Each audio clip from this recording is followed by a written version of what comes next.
Chapter 11. Spiritual Awareness and Destroying the Illusion of Isolation. Life has an inherent continuity to it which weaves itself through all living beings. When we are in an unselfconscious state, we go about our endeavors with no sensation of loneliness, desperation, or unresourcefulness. When our natural intermingling with life is violated by a shock which interrupts this natural unconscious interplay, that becomes the detonator of these unnatural feelings of abandonment, unresourcefulness, and dependency.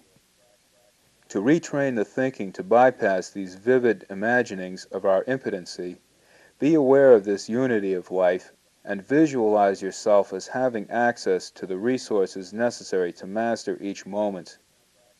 The concept of isolation is introduced to the individual when young and vulnerable.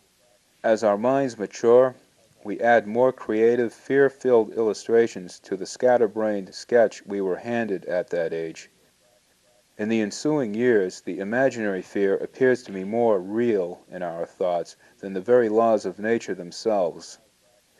Instead of following our natural passion to go after the good things in this life, the routine of repression diverts our mental creativity toward the development of these false fears.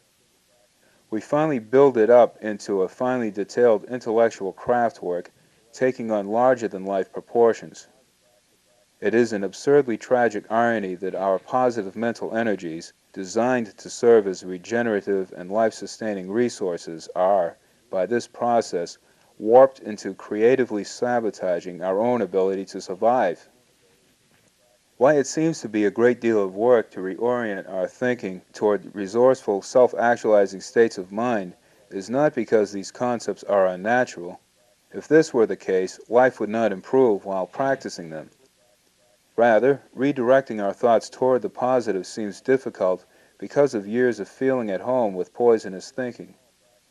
An elaborate and religiously revered network of esteem-killing concepts has been subtly interwoven into every remnant of our thoughts. That which seems comfortable to us is often a hypnotic suggestion from youth which tells us that by appeasing the tyrant we achieve our greatest desire. Later, the hypnotic charms of social acceptance or the desire to pacify authority figures become the hidden motives of our every ambition. Truth becomes obscured behind these familiar, self-deprecating deceptions. Our new yardstick for judging the truth must be whether a concept provides us with that primal vibrancy which kicks off all life instead of chaining us to old fears and toxic people. Popular acceptance is no assurance of a concept's validity. The supportive hysteria surrounding a Hitler or a Khomeini testify to the unreliability of others' judgment. Freeing ourselves from these old gremlins is far more satisfying than clinging to their comfortable familiarity.